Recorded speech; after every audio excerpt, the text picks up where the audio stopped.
Hello and welcome to What the Tech from Boast AI, where we talk with some of the brilliant minds behind new and exciting tech initiatives to learn what it takes to tackle technological uncertainty and eventually change the world. I'm Paul Davenport, Boast resident tech journalist and head of content. Today, I'm thrilled to welcome to the show John Hunt, CPA and Senior Manager at General Ledger Partners, aka GLP. In his role, John and team provide detailed, efficient, and accurate bookkeeping and financial consulting services to small businesses. Based in Austin, Texas, John and his team actually partner with Boast to help their clients maximize their access to innovation tax credits to enhance their runway and build stronger products. So, for subscribers to the show, you may remember we last connected with John's colleague Jason Terry last year to chat through what it's like supporting innovative SMBs in 2024. Needless to say, a lot has changed between then and now, and I can't wait to pick John's brain on how doing business at any scale in the US has evolved over the past year. Now his team partners with Boast and what's on deck for the future. So without further ado, welcome to the show, John. Thanks, Paul. Thanks for the intro, and thanks for the invite today. I'm excited to get going. Absolutely. I'm happy to have you. Forget if I told you at the start when we were chatting, we're actually relaunching the podcast. So I'm pumped that we can get some new voices on here for our season 2, technically. And you definitely bring a unique perspective. I know we talked to a lot of founders on the show. A lot of people are in the nitty gritty with tech, but I love that we can actually talk about funding US SMBs specifically, but also just strategy for businesses in general. Like, I think that is a huge open area that lots of folks need some advice on today. And again, you guys work with folks in real time. So before we dive into the nitty gritty, I'd love to know, tell me a bit about John. How did you get into the space? How did you get into GLP? And what's been your journey to date? Yeah, so I started out as as they say, industry accounting, and I worked for software, kind of healthcare, IT companies back in the day. Probably for about 8 years out of college, I did that. Worked a little bit in Austin, worked a little bit in Dallas, and decided to get my CPA license back in 2017. So I got that, went back to grad school, and then I got into consulting spent about 6-7 years ago. I actually worked at a firm with our partners here at GLP. So I worked with Jason Terry and Jennifer Thomas at another firm before this. So we met each other, we knew each other. um, and yeah, they kind of spun off and started GLP, and then they were like, "Hey, come over here and work with us." So I made the move I guess I've been here for about 3 years now. So yeah. Awesome. That's really cool, actually. I know I mentioned at the top of the show that we have a lot of like tech founders on here, but it's very similar scenario to what you've described that I've heard a lot of founders who found the most success lay out as their genesis story too. They met some good people at a job and then they all got together and they're like, these are the people I really want to be bumping elbows with for the long haul. So let's go get our own thing going. And again, having met Jason, you're definitely in good company. You guys do great work and everyone on our team is a huge fan. So I'd love to talk too about, well, actually first, what inspired you to go get that CPA? So I'm a journalism nerd, but my dad is a CPA. He's in accounting. Math, even though I work in finance, my eyes go a little cross-eyed. But what sparked your interest there and made a career out of this for you, John? Yeah, honestly, just trying to level up. I felt that in my position, I think I was a senior accountant at the time at a healthcare company in Dallas, and I was like, I'd like to level up. I feel like I need to get my CPA license, so I just bit the bullet and started going to night classes and for grad school, and got enough hours and just started sitting for the CPA exams. Just felt like it was the right thing to do. I like it. Yeah. And those are not easy. Again, my dad They're not. loved telling me about all the late nights and all the hours. And he's like, oh, raising kids and getting my CPA, any lawyer, he can screw. But I digress. Uh, and again, you had mentioned you were in industry accounting for about 8 years out of college. You worked in like SaaS, software, healthcare. Are you still working with a lot of the same verticals that you had when you were cutting your teeth right out of school? Or how has that evolved now that you've worked as a consultant and then moved into GLP and launched your own venture here? Yeah, we have a lot. I feel like the SaaS industry is really popular right now. So we have a lot of SaaS clients. I work with a lot of, I think probably I'd say 70-80% of my clients are SaaS. But also being in consulting, it kind of opens the doors to other industries and other kind of business sizes as well. So I get a lot more different types of businesses and different types of industries. So it's nice to have that. I like it. Yeah, and actually, that's really funny. We see that too. Obviously, again, you're one of our major partners in the US. So our ICP is pretty one to one in terms that it's heavily loaded on SaaS in the US. But similarly, in both sides of the border where we operate with the R&D tax credit specifically, it's been particularly lucrative for those software startups. And I know that legislation is coming online that's changing it. In the US, especially, it's broadening it for more of those like manufacturing clients and for more scale ups to actually tap into the R&D tax credits. And I know a lot of the pesky rules about amortization are getting lifted and modified, but I mean, I'd love to dive into how you've worked with Boast in supporting some of these startups and getting them the innovation funding from the government to build cool products and actually succeed as a business for the long haul. Yeah, I've been working with I guess Boast for about 2 to 3 years now. Actually, Jason was the one that introduced me to you guys.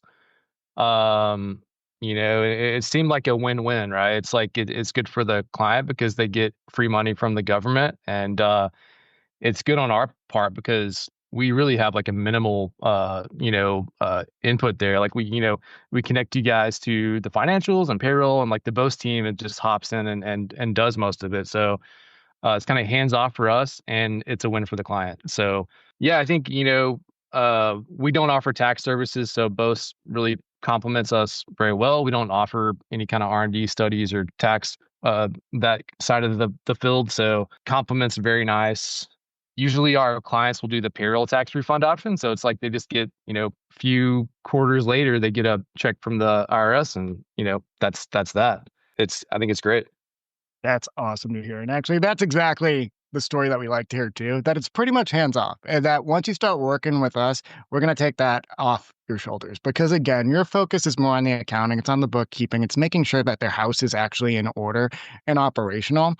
And it's not that R&D tax credits are a commodity, but for a lot of folks, they view it as a cherry on top of the sundae. You got to have the house in order, and then you can put this on as like, I'm abusing the analogy, but it's a nice to have, a lot of people think. But when you can maximize that and also not get bogged down in the nitty gritty of the application process, that's powerful funding. That's going to extend your innovation runway. That's going to make it so that, again, you can pay to actually bring some research and development in house, or again, other kind of processes of getting that done depending on what scale your business is at, whether it's freelancers or otherwise. It's money that you want, and it's money that you're leaving on the table if you don't go for it. And what we really love to emphasize, especially when we're working with CPAs and consultants like this, is that, again, we're going to make it easy. It's a lot of the time tracking that people are already doing. They're already documenting a lot of the stuff we need. Just dump all the data on us. We're going to ingest it. We're going to make a claim. And it's not even just about the data collection. It's that specific tax expertise that we come in and we complement, because you need that on top of everything else that you guys are doing, general ledger partners for all the clients that you work at. So love to hear that. And also, I know that Sylvia on my team and Ashley on my team, they sing your praises so, so much. Could you maybe talk about, I know we've done some like lunch and learns with you guys, but any like knowledge share that you've maybe tapped into with Boast, or any projects that Boast has helped you worked on that have been especially memorable since you've worked with us over the past couple of years?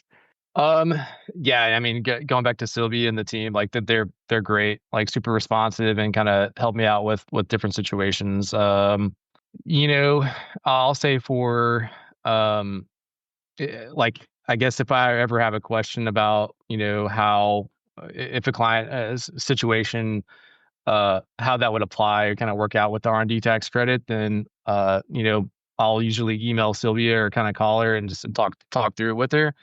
No particular project in mind that comes up, but like just in general, the team is really good and really responsive and helpful with any questions I do have.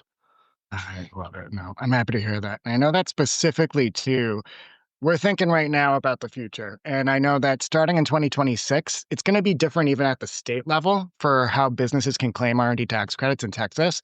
So just want to plug in that one note here for anybody who's local and might be listening to the podcast, because we talk a lot about those federal R&D tax credits, that Section 41 or navigating Section 174, and all the amendments that have happened just in the past couple months, and making sure that you can keep that straight. But even in Texas, they want to make it so that starting next year, you're going to have an opportunity to double down on your tax planning. And again, it's not overextending your resources. It's a lot of the documentation you're already doing as part of just your due diligence, being a good business owner. So just wanted to drop that into that as much of a resource as we've been to date, we're excited to be even more of a resource as more of these kind of state level funding programs become available.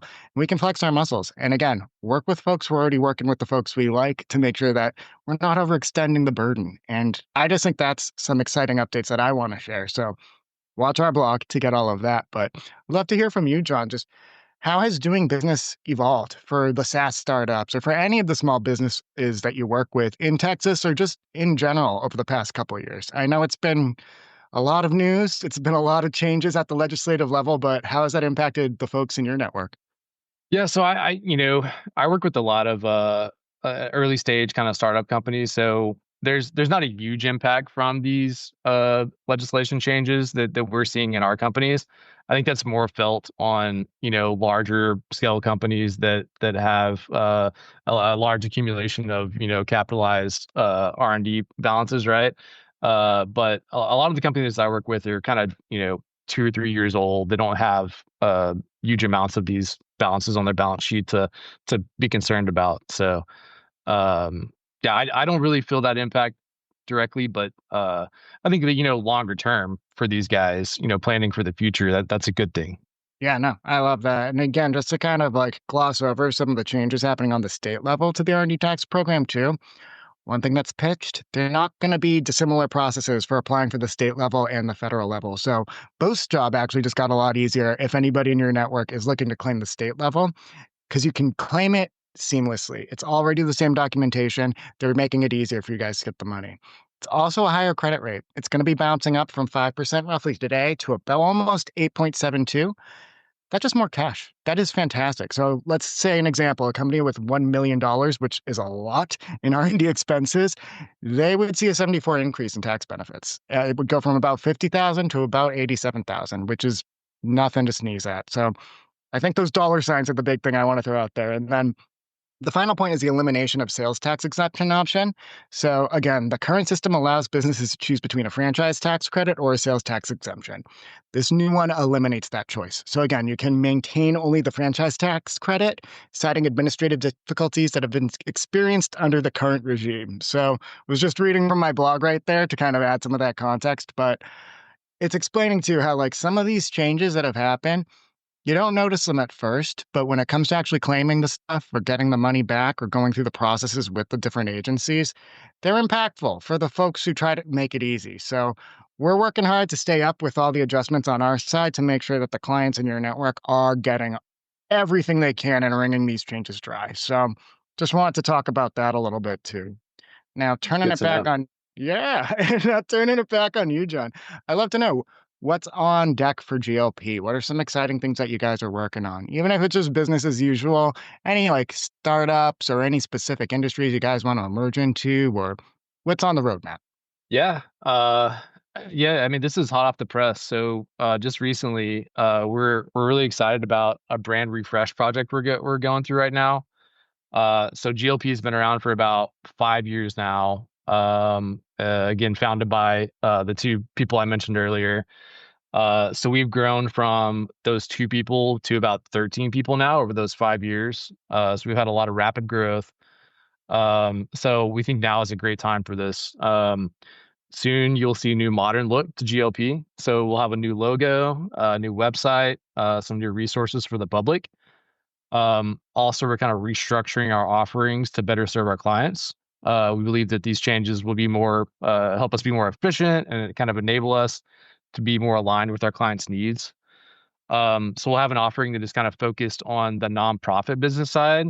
We have a lot of nonprofit clients actually, and we have several team members that have a strong background in nonprofit with nonprofit businesses as well. And then the second is one that's kind of focused on financial services. So, like CFO advisory, kind of FP&A work, like, budgeting, forecasting, scenario modeling, or any kind of strategic advisory. So yeah, that's some updates from our side. That is exciting. So just to recap again, you guys are getting a new modern look. You're going on some new rebranding. 5 years in, you got over a dozen team members here killing it. So high time you guys did that. I love to hear it. It's happening at the same time that we're rebranding our podcast. So a lot of simpatico with that one.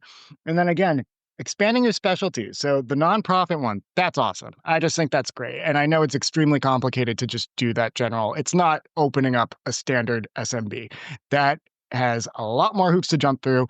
And again, we know from working with you guys that you are the ones to help guide people through what could be a circus on that front. So that is exciting. And again, you got the specialty on your team now that you've expanded over the years. So good stuff. And then the FP&A, the CFO, the financial services consulting, that's killer. And again, I think it's more important than ever that you get that expertise. Don't try to wing it. Don't try to go it alone. Don't try to think, it's just paperwork. There's so much more nuance to that, especially when you're planning, especially with all the changes that are happening, especially if you're in a specialized industry too. So I think that that is awesome. And I'm so excited to hear that this is on the roadmap for GLP. Thank you. I appreciate that. So, John, that's actually all the questions I have for today. Was there anything else you want to shout out before I do a close up?